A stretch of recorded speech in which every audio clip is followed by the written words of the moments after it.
ጤና ይስጥልን። ጠበቃ እንዳርጌ ካሴ ነኝ። ስለ ቀብድና ቅድመ ክፍያ ጉዳይ ሕገ ነክ መረጃ ላካፍላችሁ።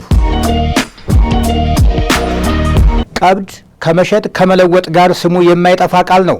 ታዋቂው የጥቁሩ የሕግ መዝገበ ቃላት የቀብድ ክፍያ ማለት ገዥ ለሻጭ የሚከፍለው ገንዘብ ወይም ሌላ ዋጋ ያለው ዕቃ ሆኖ ዓላማውም ውል የተደረገ መሆኑን ለማረጋገጥ ነው ሲል ይገልጠዋል።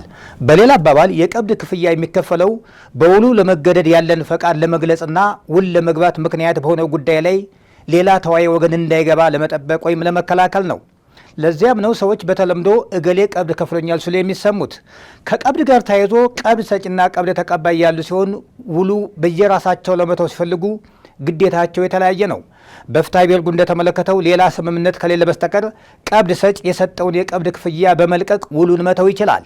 በሌላ አነጋገር ቀብድ ሰጪው ውሉን ለማፍረስ ፍላጎት ካለው የከፈለውን የቀብድ ክፍያ ከቀብድ ተቀባዩ ላይ ላለመቀበል መወሰን ይኖርበታል። ቀብድ ተቀባዩ የተቀበለውን የቀብድ አጠፌታ በመክፈል ውሉን መተው ወይም ማፍረስ ይችላል። ቀብድ ተቀባዩ የተቀበለውን የቀብድ ክፍያ በሁለት በማባዛት ለቀብድ ሰጪው የሚከፍልበት ምክንያት ውሉ ቀሪ በመደረጉ ምክንያት የደረሰን ጉዳት ወይም ሊደርስ የሚችለውን ጉዳት ለማካካስ በማሰብ ነው። ከዚህ ከቀብድ ክፍያ ጋር ተመሳሳይ የሚመስል ግን ደግሞ የማይገናኝ ስነ ቃል ቅድመ ክፍያ ነው።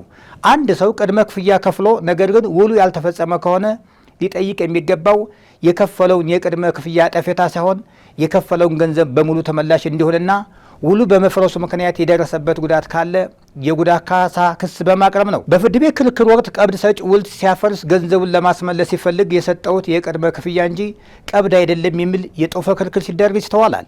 የቅድመ ክፍያ ገንዘብ የሚከፈለው በውሉ ለመገደድ ያለን ፍላጎት ለመግለጽ ያለመ ሳይሆን የማይቀረውን ዕዳ ከወዲሁ ለመቀነስ ያለመ ነው። የቀብድ ክፍያ ደግሞ በውሉ ለመታሰር መገለጫ ሀሳብ ነው። በመሆኑም የቀብድና የቅድመ ክፍያ ልዩነት በዚህ መንገድ የሚገለጥ ይሆናል። አንዳንድ ጊዜ በተለይ ደግሞ የመኪና ሽያጭ ውል ላይ በቀብድ መልክ ሊሰጥ የማይችለውን ከፍተኛ ገንዘብ በውል ስምምነታቸው ላይ ቅድመ ክፍያ የሚል ውል ከመፈረም ይልቅ የቀብድ ስምምነት እያሉ ሲፈርሙ ይስተዋላል። ለመነሻ ያክል የብር 500 ሺህ መኪና ለመግዛት ከሻጭ ጋር ተስማምቶ ብር 300 ሺህ በመክፈልና ብር 50 ሺህ በመክፈል መካከል ትልቅ ልዩነት አለ። ገዥ ብር 300 ሺህ የከፈለው ካለበት ዕዳ የበለጠውን ዕዳ ለመክፈል አስበው ሲሆን 50 ሺህ ብር የከፈለው ግን የቀብድ ክፍያ ነው። በመጨረሻም አንድ ገዥ አንድ ንብረት ወይም ዕቃ ለመግዛት ሲያስብ ገንዘብ ሲከፍል የከፈልኩት ገንዘብ ቅድመ ክፍያ ነው ወይስ የቀብድ ክፍያ የሚለውን ጉዳይ በሚገባ መረዳት ያስፈልጋል። አመሰግናለሁ።